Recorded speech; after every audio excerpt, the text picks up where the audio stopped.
Still Globe, 100 metres to go. About a length and a quarter. Air Assault trying to pick it up. Globe in front. Air Assault a half away. Globe has won it. Barrakiel, 100 to go, stopping. Here's Nadal. Nadal's going to smash them over the top. Nadal, bang, a big winner on the medium.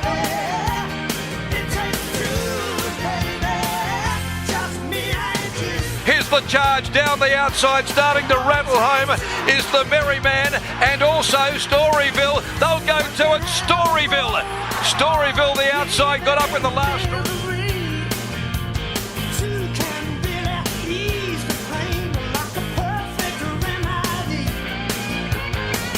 Comes through on the inside, but Sox Nation's won it. Sox Nation has won the Railway Stakes from a very tight photo. Comfort Me, Super Smink charging right up on the rail. Let's Gallivant is there. And Zip Away, Magnificent Andy, Triple Missile, followed by Mojo Rhythm, Casino 17.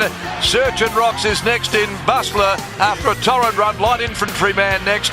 Followed further back, Tricks of the Trade, Belclair weakening. And last home is Democracy Manifest. Port Lockroy. Port Lockroy hits the front now with 200 to go. Super Smink getting home brilliantly back on the inside with Comfort Me in the middle. But Port Lockroy kicks away and it's Port Lockroy at the railway. And now on PG Podcast Network, it's time for the year-round carnival with Vince Accardi and your host, Racetrack Ralphie. It took two on Sunday, 2 takes to get the railway call spot on. Unfortunately for Darren Macaulay, with Sox Nation not winning, Port Lockroy did win. Story Wheel was sensational on WA Guineas, and in Victoria the highlights were, of course, the Cranbourne Cup and the big meteorite won by Nadal. Wow, was that good. Vince Accardi from Daily Sexuals, good morning to you. Yeah, good morning, Ruffy. Well, put it this way, no matter what he would have got wrong with the name, he was never going to call Zip Away. No, there's that. Exactly right. So we all got things right and wrong on the weekend, and we'll start with the railway. Firstly, one of the little fundamentals. Many ways of looking at this sport, Vince, but gee, you're not going to go too far wrong backing horses off fast races. And Port Lockroy came off that insane Golden Eagle form, and when the market wanted to keep back it, you knew it must have been really in its comfort zone in WA and parading well. Yeah, Ralphie. I just felt one of the bigger things, and this is like part of the journey of life when you have positive and negative days, those lanes weren't in operation. And I don't know why. Maybe they'd done something to the track, but you just couldn't get out in the lanes and win. There was only one runner for the entire day that actually ran on in the lanes. That was it. One. That was Storyville and WA Guineas that we'll get to. So, because my initial thought, and without doing the week to week work that you do in Ascot, was the rail at 5. You probably don't have to get super wide, but under that circumstance, normally you think it's okay, or it's easier to get there. A lot of horses went there. Yeah. No run on. Yep. They didn't get the run on like normally you do. It was just completely gone, Ralphie. It wasn't there. And, of course, when you put yourself in that situation and you bring a bit of clarity around it, it's such a big thing being in the lanes and having the performances. And then you look at even the scorecard on the day, right? Like, let's say, like in this race here, Port Lockroy ended up with a plus 2.6. So that was below your forecast for what the bar would be. So that also said that a few horses didn't turn up, yeah?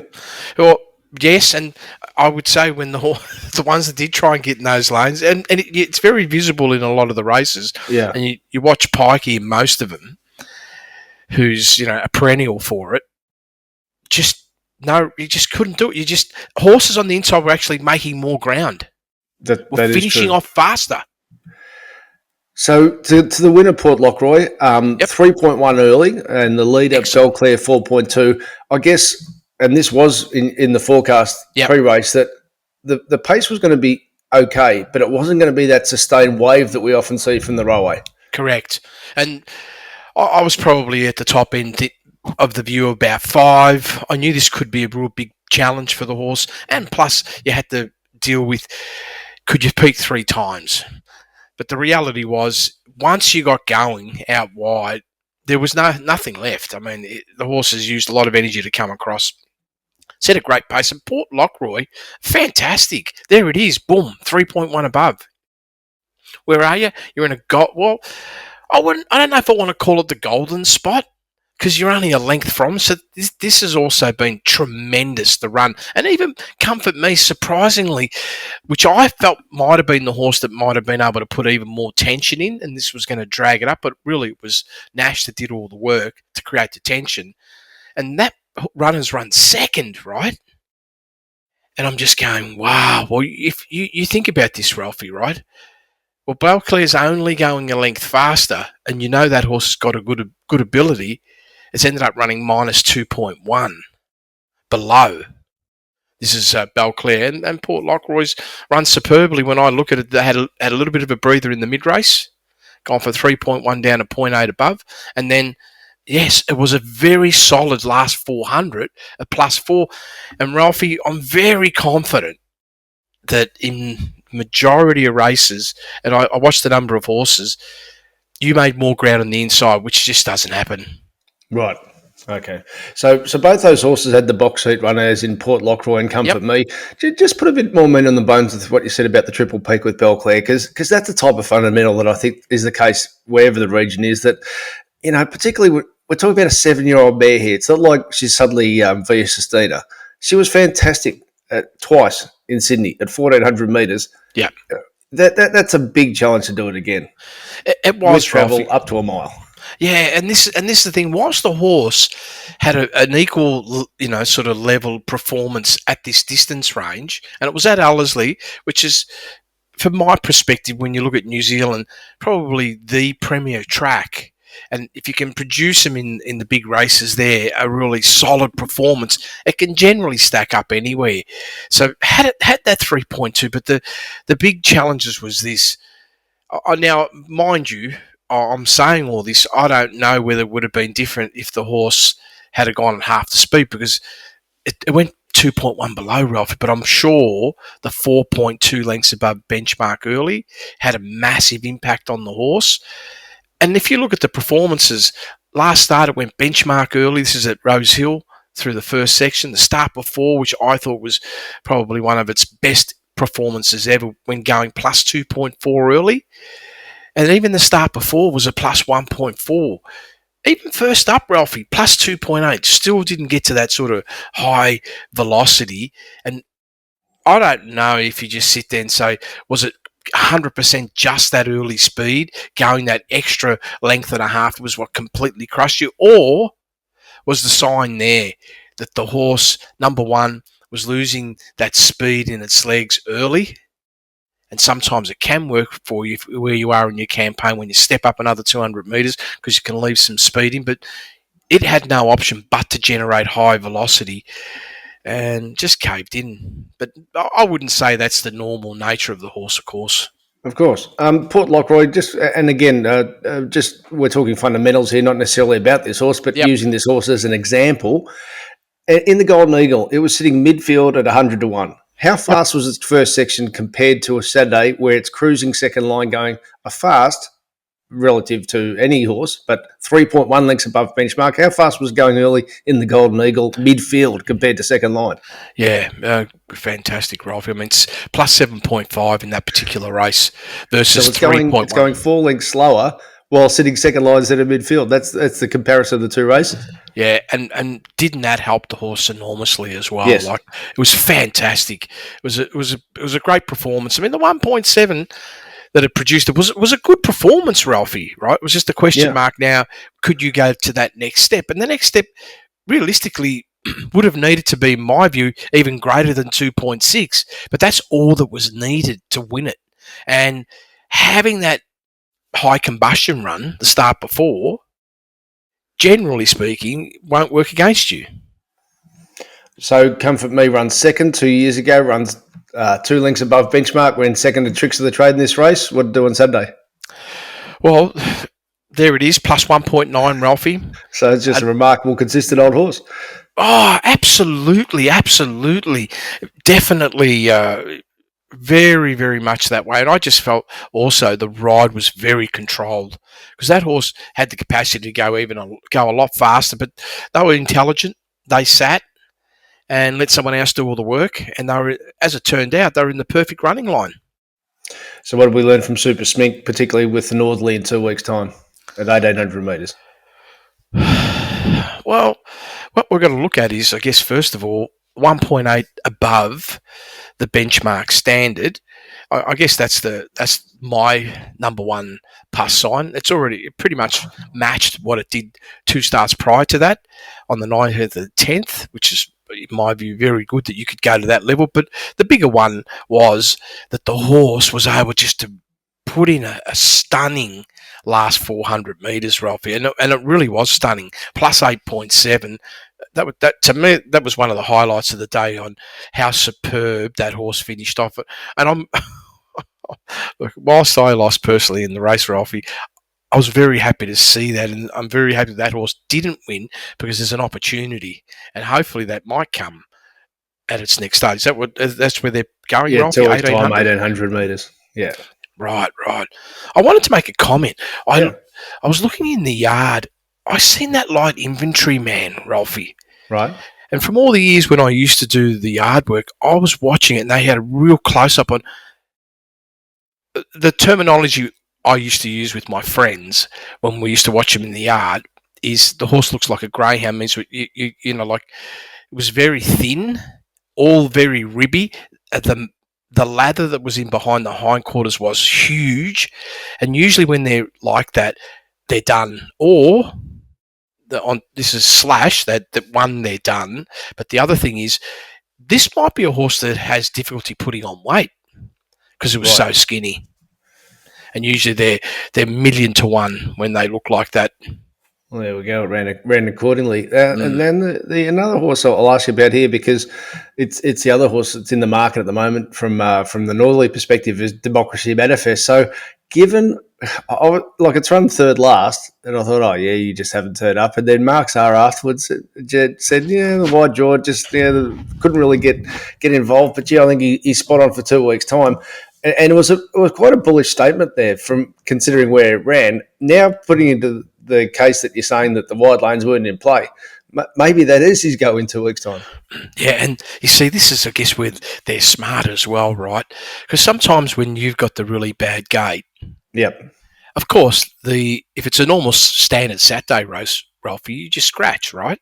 Yep. Or you use it as a tune-up run for something else. So therefore, you're never going to overtax the horse because you're in a non-winning position from a horrible gate. And this was like a runner that initially, not that it made any difference to me in the end. Yep. I was getting extremely bullish on this runner, but then went cold. And what did they do? They really didn't do anything, right? Didn't knock it around. This is fantastic that you picked up that bit of commentary, Ralphie, because you look at the breakdown, 2.3 lengths below benchmark early, 2.3 above between the 8 and the 4, plus 4 last 400. That horse has got a lot more to give than that. Yes. Yeah, so for sure. It's still got its peak to come. Yep.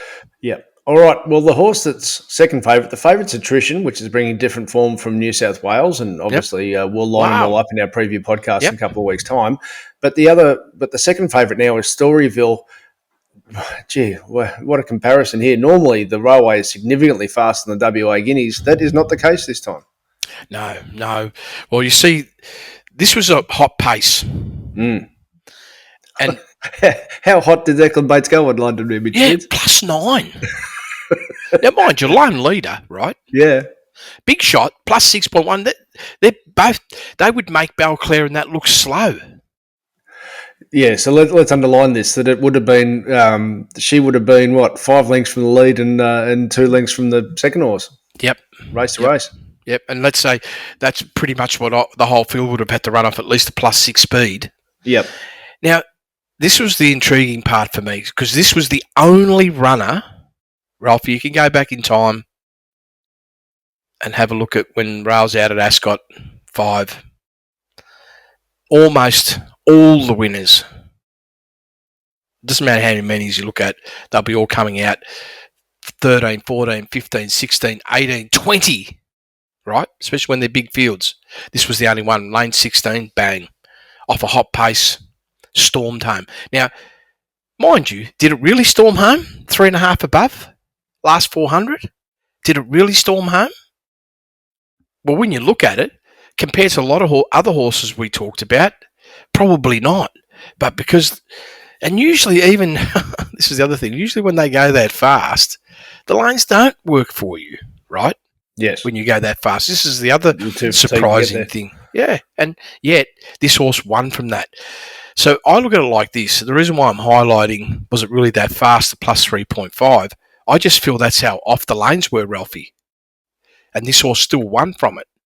And therefore, and this is the line of call I've made. I haven't finished really working, the magnifying glass and trying to really tighten up the algorithm, but I suspect that anybody that was out wide in those lanes lost anywhere from 2 to 4 lengths. Well, that means it's a very real chance in 2 weeks' time if she can cope. And this is what I want to point out, right? Yeah. That last 400 could have been a plus 6 or 7, and it's done it off a benchmark speed, which had to be a bit of a question mark. Could you do it off a much faster early speed? Because we've seen horses, Ralphie. How many have we seen that run, plus 6, 7, 8s late, but they're all minus 6, minus 10 lengths below benchmark early. But there's a lot less of them when they're having to run benchmark early. Well, one of the things that we did highlight this time last week in our members' bonus, though, was it is an opportunity to run fast off a slow speed, but it ran really, really fast, didn't it? It really did. What was his last 400 leading in? And we're talking about Storyville, yeah. The week before. Yeah, I'm just looking at it right now. Because we talk about fundamentals. One of the fundamentals is quick backup, slow pace, perfect. Yeah, well, there you go.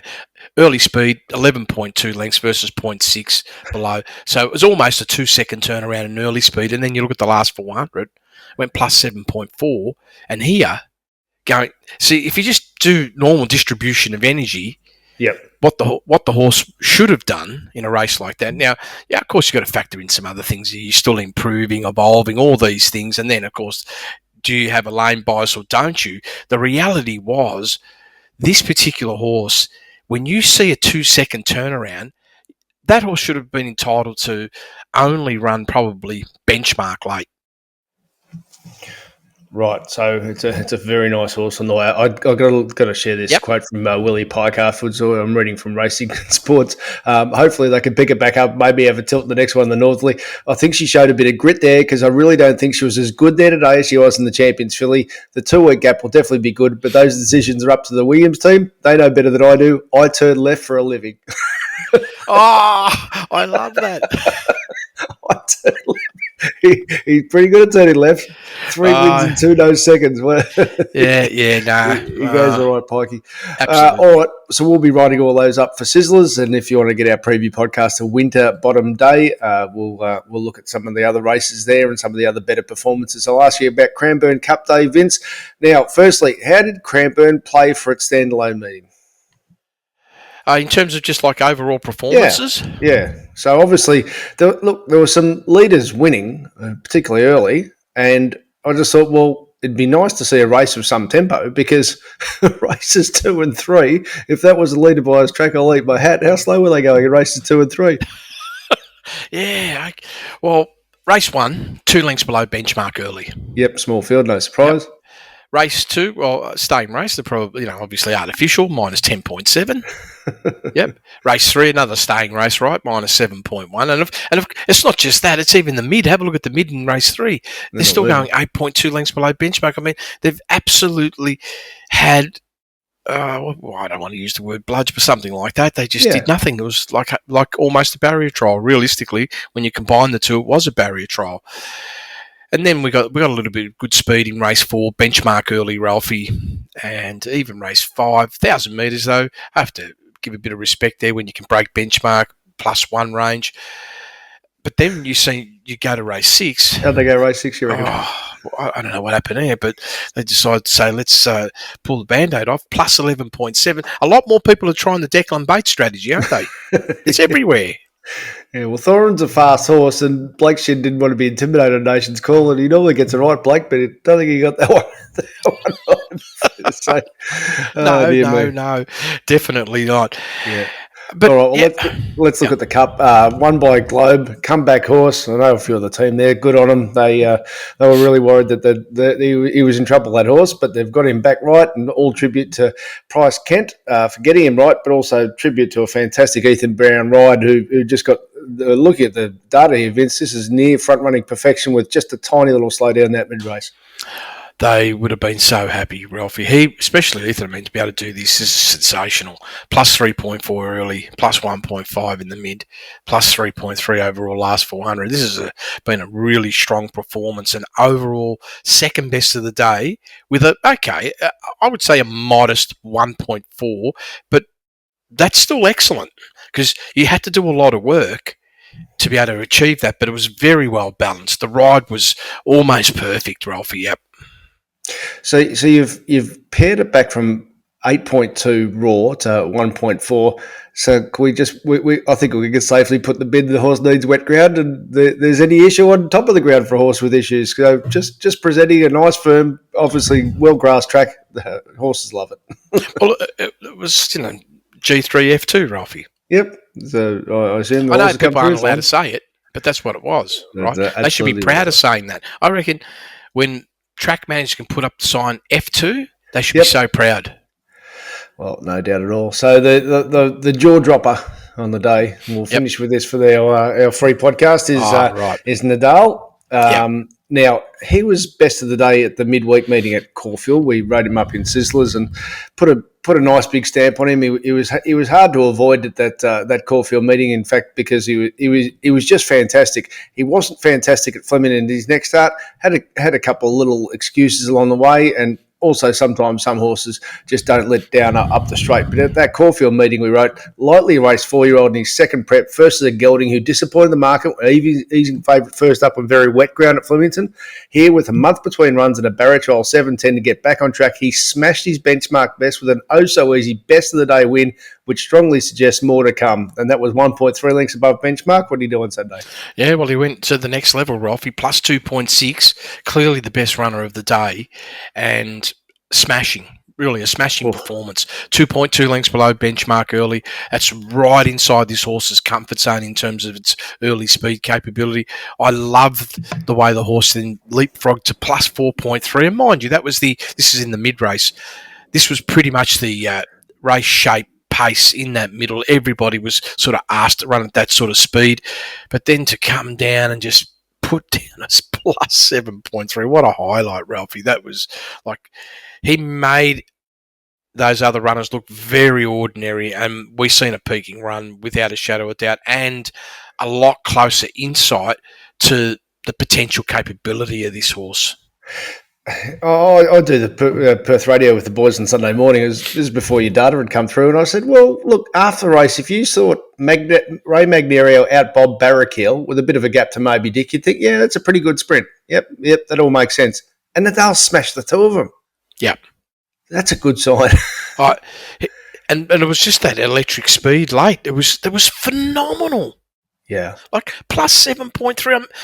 It's all in the last two, Ralphie. Plus 5.2. I mean, it's massive. So a typical Caulfield Oakley plate is one. Now, I know sometimes there are days where, the southerlies in play and, maybe it's massive fence on, but a typical Oakley plate, you get to those middle of the track into the lanes. I'm picking a Mark's arrow. I'm for sure Brown will keep the ride though, of course, but into the middle of the track and you produce that Chamal wind type acceleration, that's going to make you very hard to beat. This horse profiles like an Oakley plate, doesn't it? Yeah, well, who knows? Do you reckon people are now thinking about the Everest? See, Oakley plates, that's the old school now, Ralph. Everybody wants to think about everybody wants Everest now. Yeah, maybe just shekels in the Oakley plate. Yeah, maybe this is what this horse's capability might be. I mean, that was stunning, Ralphie. And I look at the data. Yeah. There's a bit to be said still. Number one, you had a little bit of a slowdown between the 6 and the 4 of around 1.3 lengths. That's worth something, right? Absolutely worth something. And if you look at it carefully, from the 800 to the getting inside the 400, probably to the 300 metre mark, that horse had slowed all the way down to plus 2. So when I look at the whole balanced view, there's easily a half length to maybe 1 length that you could add for further improvement to come. And who's to say, the way it finished the last 400, why wouldn't it be able to cope with even faster early pace?